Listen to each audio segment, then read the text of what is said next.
je suis à la fois urbaniste et je travaille vraiment sur le terrain avec les habitants de manière participative. Et en même temps, je m'intéresse à des sujets qui croisent l'art et l'aménagement et comment rendre l'aménagement plus sensible. Avant de jouer, il faut observer les inégalités qui se passent dans l'espace public, notamment sous l'angle du genre, mais pas exclusivement, sous l'angle aussi des discriminations sociales, raciales. Et mon terrain de jeu, ça va être d'imaginer des solutions et de les mettre en place, de les préfigurer dans l'espace public ou dans des bâtis. Je pense que la ville est quand même beaucoup jeu au sens où il y a beaucoup d'espaces privatisés. Elle n'est pas beaucoup jeu, c'est-à-dire au sens où elle n'est pas très ludique.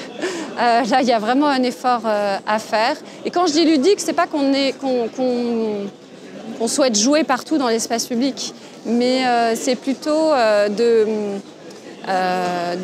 travailler à créer des ambiances différenciées qui correspondent vraiment aux particularités des habitants qui la fréquentent, enfin des personnes qui la fréquentent ou des habitants.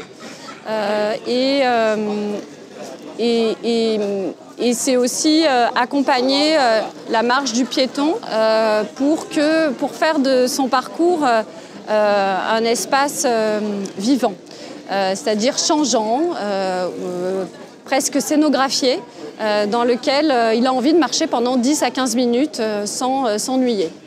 Donc ça, c'est une première chose. Ensuite, est-ce que la ville est île ? J'ai bien peur que la ville soit quand même construite massivement par des hommes pour des hommes,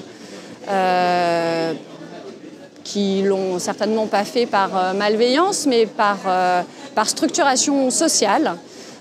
Et donc, il y a quand même un travail considérable pour dénormer ces espaces et les rendre plus elles ou yel. Voilà. Il y a des espaces, nous, dans pas mal de villes, notamment les places publiques centrales, les places de marché, c'est des espaces de grand brassage. Mais il y a des espaces d'appropriation aussi, un peu exclusifs, où il y a une surpopulation masculine, par exemple. Et donc, il y a un autre nous à imaginer sous la forme événementielle, pour que ce soit des grands temps fédérateurs, mais aussi un travail, je pense, de l'urbaniste pour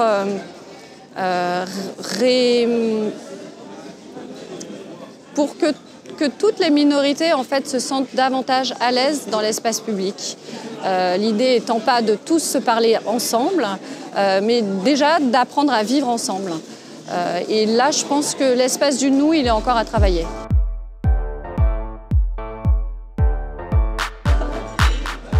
Si j'avais un crayon magique, je créerais davantage de liens végétalisés entre le canal et les espaces de nature, les parcs.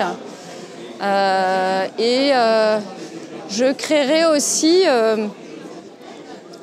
des bifurcations, il y en a déjà beaucoup, et ça, moi, j'aime bien en urbanisme. Mais je créerais plein d'itinéraires piétons, qui sont des itinéraires bis aussi dans l'espace public, pour qu'on puisse vraiment se sentir à l'aise dans tous les espaces, qu'on puisse les traverser de manière sécurisée et ludique. Tu recrées des espaces intermédiaires. En fait, en Seine-Saint-Denis, il manque beaucoup d'espaces accueillants entre des grands axes qui sont encore très routiers. Il manque aussi d'espaces intermédiaires entre la sortie du logement et l'espace public.